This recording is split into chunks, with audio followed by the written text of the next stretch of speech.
السلام عليكم، اهلا وسهلا بكم. معكم جهاد شوقي الحديدي، دي قناتي، يا ريت تشتركوا وتفعلوا زر الجرس. يوم جديد يا بنات، نبدأه بذكر الله وبأذكار الصباح. أصبحنا وأصبح الملك لله والحمد لله، لا إله إلا الله وحده لا شريك له، له الملك وله الحمد وهو على كل شيء قدير. اللهم بك أصبحنا وبك أمسينا وبك نحيا وبك نموت وإليك النشور. اللهم إني أصبحت منك في نعمة وعافية وستر، فأتم نعمتك علي وعافيتك وسترك في الدنيا والآخرة. اللهم إني أسألك العفو والعافية في الدنيا والآخرة. اللهم إني أسألك العفو والعافية في ديني ودنياي وأهلي ومالي. اللهم استر عوراتي وآمن روعاتي. اللهم احفظني من بين يدي ومن خلفي وعن يميني وعن شمالي ومن فوقي، وأعوذ بعظمتك أن أغتال من تحتي. أهلا بكم يا حبيباتي، صباح الخير، صباح يوم جديد. في البداية كده طبعا هنروق بيتنا ونشوف اللي ورانا. استعينوا بالله وبذكر الله في بداية يومكم، يعينكم ربكم في باقي اليوم. هنا دخلت على حجرة النوم، نظفتها كده وكنستها وروقتها ووضبت السرير وشلت الحافظة بتاعت السجاد دي ونفضتها كويس جدا وكنست السجاد. بعد كده فرشتها زي ما انتوا شايفين، وبكده الأوضة بتاعتنا تكون خلصت، يعني حوالي 10 دقايق وكله كان تمام وخلاص كده الحمد لله. انتوا عارفين يا بنات لما بنصحى كده يوم نبتدي يومنا يعني كده بنشاط، والله اليوم بيكون جميل جدا. بتقومي بقى ايه، تشوفي اللي وراكي وبتكنسي البيت وتنفضيه، لو محتاج حاجة مثلا تفتح الشبابيك كده وتخرجي الحاجة كده في الشمس والهواء وتكنسي بيتك كله. وبالذات يعني ده بيكون حلو قوي قوي لما بتكوني ايه صاحية بدري كده يعني. وعشان توصلي للمرحلة دي لازم تنامي بدري عشان تقدري يعني يومك يبقى حلو كده ويومك يبقى صحي. لازم تنامي بدري، لازم تعودي نفسك وتعملي لنفسك جدول كده وسيستم واسلوب حياة.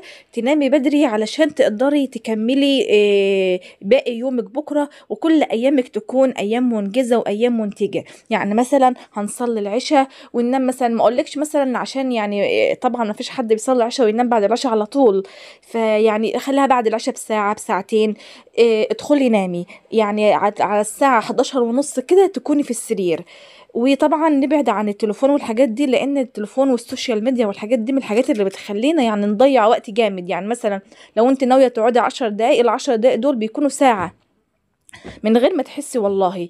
فلازم نعمل كنترول ولازم نسيطر على حياتنا وعلى يومنا، علشان بعد كده اما تكوني ناوية تنظفي بيتك وتشوفي شقتك وتشوفي اللي وراكي وتعملي حاجات تانية. ما هو احنا عايزين نخلص التنظيف ونشوف اللي ورانا، عشان في حاجات تانية في الحياة غير التنظيف والطبيخ والغسيل.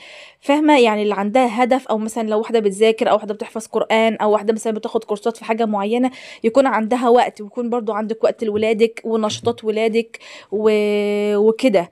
فنتفق وكلنا نكتب كده تحت كده في التعليقات اللي ان شاء الله ناوية تغير يوم حياتها، عشان نكون مع بعض كده ونعين بعض كده. اكتبوا في التعليقات كده اننا مثلا ناوية ان شاء الله اصحى بدري، انام بدري واصحى بدري واغير يومي. لما تنامي بدري ان شاء الله وتصحي بدري هتصحي بقى فايقه، هتقدري تصلي الفجر. صلاه الفجر مش هتروح عليكي، وطبعا احنا عارفين ان صلاه الفجر دي كلها بركه، ومن صلى الفجر في جماعه او من صلى الفجر يعني فهو في ذمه الله.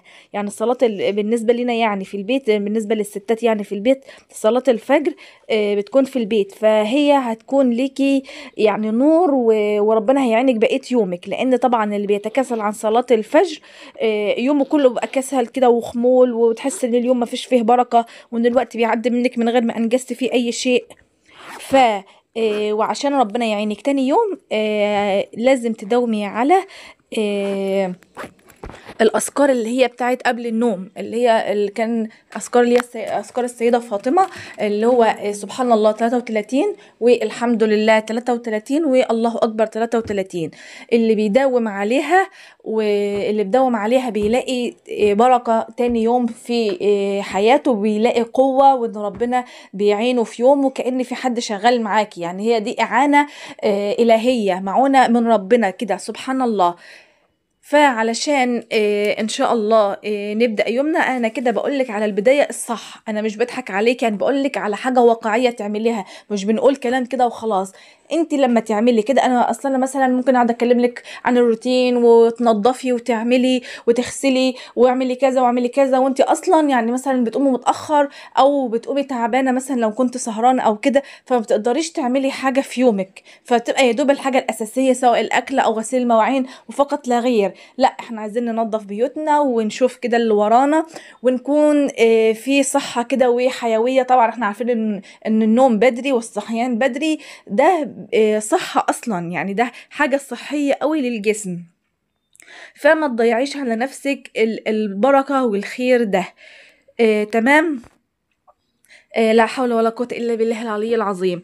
طبعا ذكر الحوقلة بيديكي طبعا برضو، يعني في ناس مثلا تكون حاسة بكسل أو مش قادرة تقوم، يعني هي عايزة تقوم وتشوف اللي ورا كده بس مش قادرة، حاسة إن هي قاعدة متكتفة كده مش عارفة تقوم تشوف اللي وراها.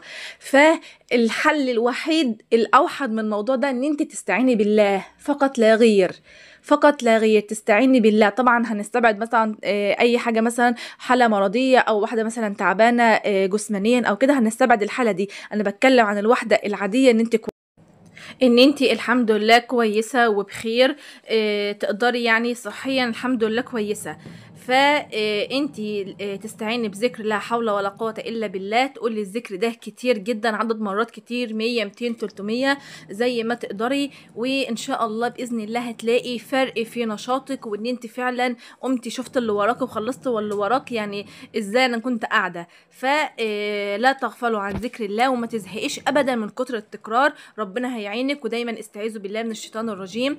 وخلاص كده زي ما انتوا شفتوا معايا الروتين كده ترويق كده، ودخلت طبعا شغلت الغسالة وغسلت الهدوم.